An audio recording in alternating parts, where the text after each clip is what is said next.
What's good, people of the cardboard? Welcome back to Fun Decks. I am so excited because the second wave of RP support has just been announced. I apologize for the audio and things looking a little differently. I am not at home right now, and I just wanted to bring this to you as soon as can be. This is no joke, the most anticipated reveal for me of all the upcoming sets, at least I know of so far. I really like RBs, and it's been sad that they haven't seen any competitive success. They've only gone one top four at a 50-person regional a few weeks back, and that's it.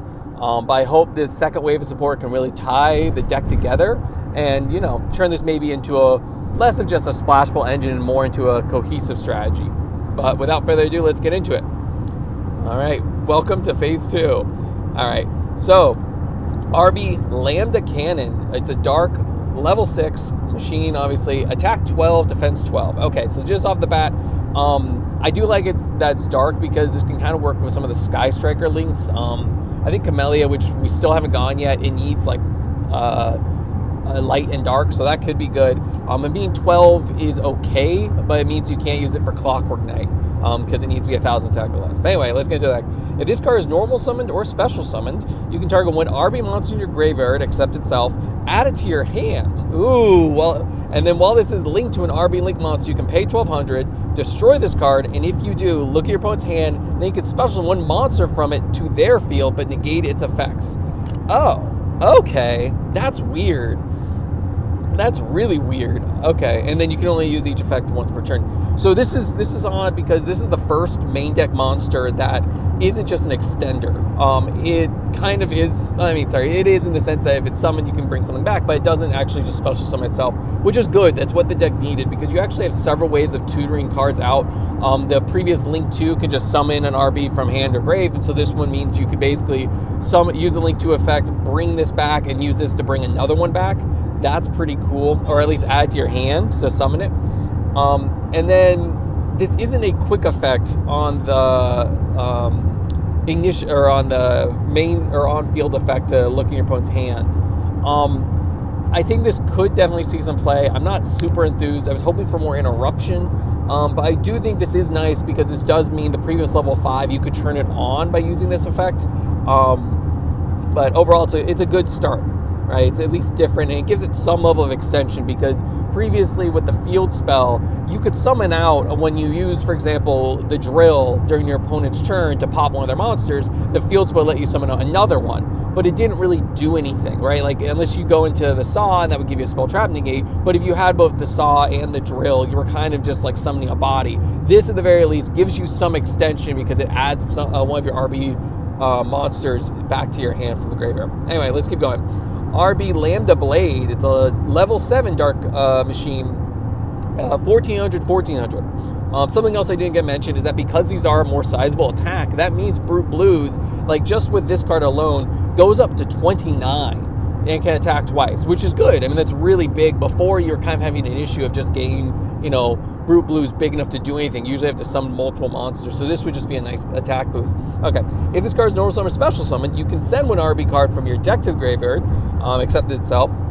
And then during your opponent's main phase, if this card is linked to an RB link monster quick effect, you can pay 1,400, then target one monster your opponent controls, destroy this card, and if you do, take control of that monster, but destroy it during the end phase. Oh, wow, okay.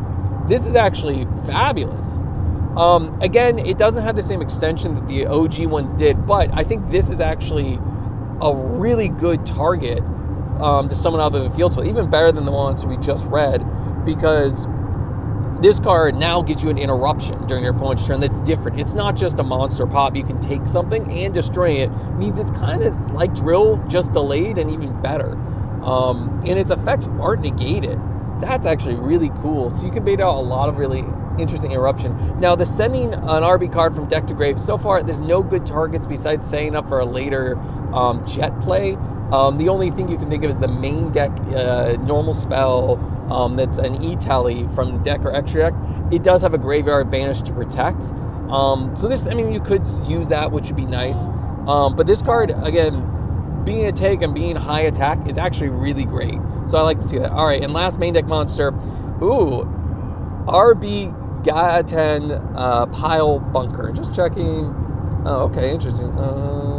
Oh, Lambda. So Lambda is the new competing company in the interest. That's cool. All right. This is a level 8 Earth Machine, attack 15, defense 15. So again, this is the max stack set I assume they would give them. It does suck that all of these cards can't actually be used for Clockwork Knight, can't be summoned back with Clockwork Knight, but that's fine. This card says, if you control no face-up monsters, or the only face-up monsters you control are RB, you can special them from your hand. All right, so this is the same as the previous God-10 monsters and the Valkan monster from the previous set. And then you can only do special them once per turn this way. And then when an attack is declared involving an opponent's monster and an RB, the Brute Blues, that points to this card, you can pay 1,500, destroy all cards your opponent controls and this card. Wow, okay, that's interesting. I think this will see play just as an extender, which is nice. It is cool just as a method of basically goading your opponent into attacking your stuff, or if you just want to clear a board. I do think that is nice. Personally, though, I think, again, what this deck needs is solid interruption. Building as a going second option that, like, if you... Okay, yeah, you could still keep this. This could help for OTK plays by using, for example, the normal spell to banish, because you can use this board wipe and the... without having to actually destroy this card. It just needs to attempt to. So that is nice. I like that a lot. I think there's a lot of interesting things you can do with this card. And honestly, again, just being a bigger attack point monster is good. So far, the Lambda Blade is my favorite. I like that it's take control. I like that it doesn't negate the effects. And I like that it just pops it, right? So you don't have to worry about your opponent, clearing it or anything. And just check out these cards. Yeah, these are actually pretty good cards. But let's keep going because we have a new Link 3. Oh, interesting. Okay. This is RB Shepherd's Crook. Weird name. So it's it says Link 2, but based on the photo, it is a Link 3, and yeah, so I think that's a mistake. But it's a dark machine, which is nice just because it means that you theoretically could play this with Orcus. That was an issue before, but assuming you're willing to write off Brute Blues and Valkan Jet, the previous Link 2, it could be an option. Anyway, it's attack 1,500, all right?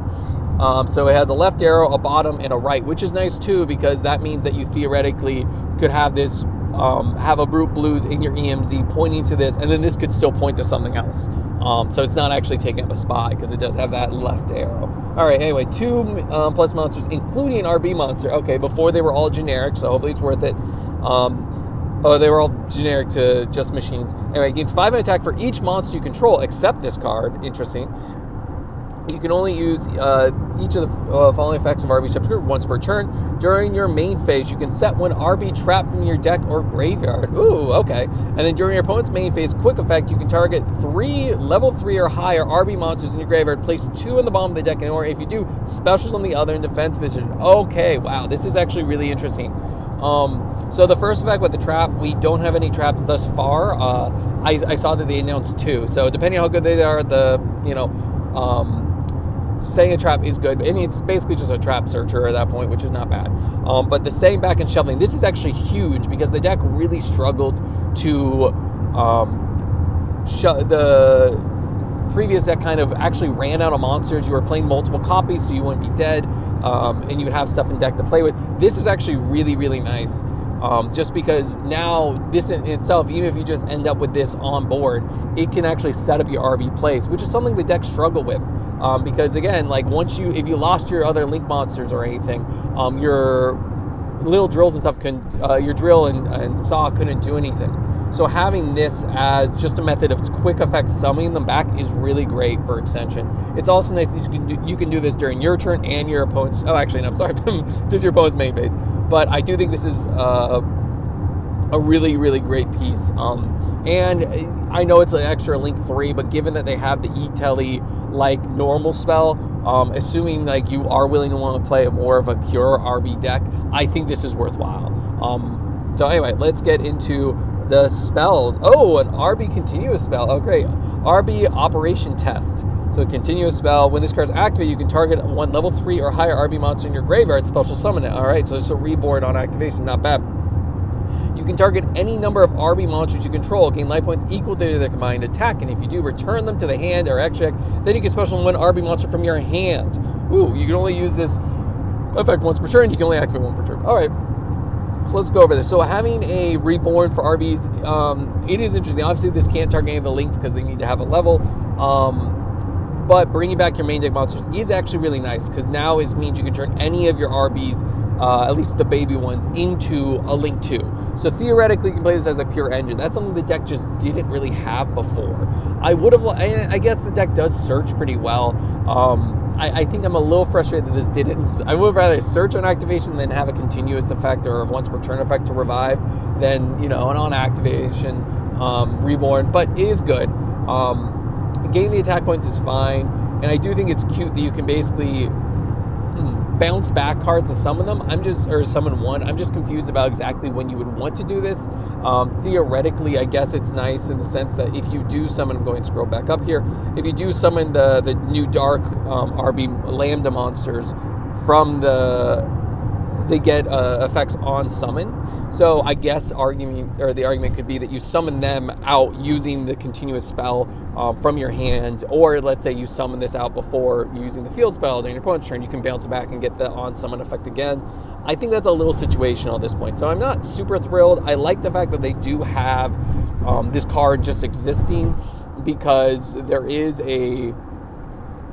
because Clockwork Knight, going into Clockwork Knight, the spell card, right, requires you to send a continuous spell. So theoretically, you can still go into that. The downside, though, I think is it would have been nice, like if the Clockwork Knight, the search Clockwork Knight, the spell card has to be on on summon of the Link monster.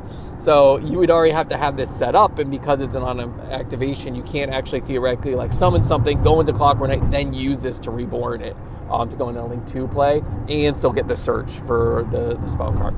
Little disappointed in that, but this one's okay. I think this will see play. I mean, your Link 2 can search any spell card, so I think there's definitely options. All right, and then there's 2 RB traps. One normal, one can counter trap. Let's get into it. So, RB Last Stand, normal trap card. Special when RB monster from your deck, extra deck, or graveyard with a different name than the card you control, and then for the rest of the turn, as this card resolves, you cannot special from the extra deck, except machine monster with 1500 attack or less. When your opponent activates a card or effect that targets RB monsters you control, you can banish the card from graveyard and negate that effect. You can only use one effect per turn and only once a turn, so it's a super hard once per turn straight across it. I mean, this is a fabulous E-Telly. It's basically the normal spell, but on trap is just really good, and the lock doesn't really matter. Because it's just for the rest of the turn. So it doesn't, like, as long as you activate this during your opponent's turn, it's fine. And so this is just awesome because you can theoretically search yourself, I mean, either through your field spell, Brute Blues, or the new Link 3. And then you just set this. And what's really nice is that theoretically you can just use this to summon out. Okay, let me go back. You can summon out the Link 3 with this. Yeah. And then during the following turn, you can set it again. And you can use this to, obviously, the Link 3 can use its quick effect to summon something. So this is just really good extension. This is fabulous for the deck. And I really don't think they needed the targeted protection to be tied as a super hard once per turn with the actual activation of this card. That seems a little extreme. We're being honest. I mean, how much that would come up. But hey, it might. It doesn't hurt. I think this is also a target. I think this is a target to send off of the new Dark main deck monster, the one that Foolish is on summon. All right, and then counter trap, RB next phase. When your opponent activates a monster effect while you control an RB monster, destroy one monster you control, and if you do, negate the activation, and you do that, destroy the card, then gain 2,000 life. You can only activate once per turn. That's a whole lot of weird random stuff. All right, so it's basically just a Solemn Strike. While you control an RB, and it requires you to pop a monster control. So I think this is good. I mean, obviously having a monster effect and a counter trap at that, or a monster effect negation that is a counter trap, is just objectively good.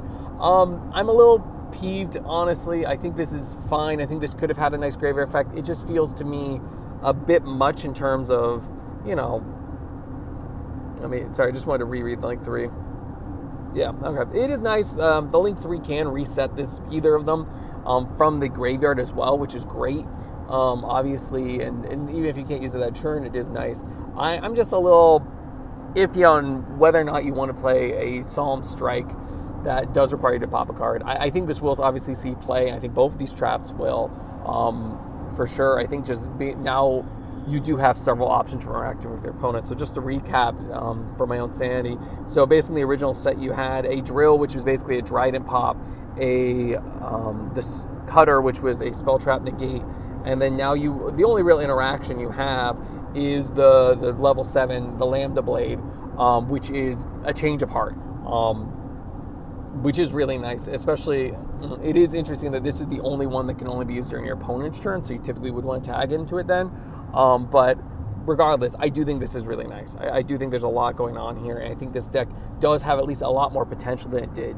I don't think this is exactly what some people were asking for. I think people wanted a Stratos, just something that could do something on summon, and they only gave on summon effects to the 2 high, like level 6 and 7 new monsters that can't be easily summoned because they don't extend themselves. So I do think there's questions about this, but I think there's a lot of hope now. I think there's definitely a better chance for playability. But I'm really curious to see what deck this will actually combine with. I still think you're going to need a secondary engine to splash with this, and I don't know what that's going to be. There's been so many machine engines that have been talked about. Rescue Ace, Earth Machine have been both very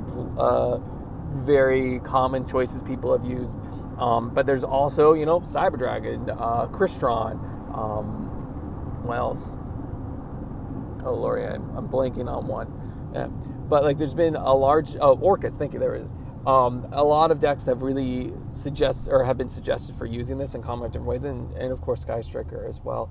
So I think there's a lot of interest in it. And if you did like this deck, if you are curious about what could go in, leave a comment down below. I definitely want to make a follow-up video, kind of going over all the different options in terms of what machine engines you could splash in with this, especially now with this second wave support. Once I've had some more time to kind of chew on it and go over it, but regardless, I think this is a really, really fantastic next step for the deck, and I think these cards can see play and at least have a more cohesive game plan. But let me know what you think in the comments down below, and until next time.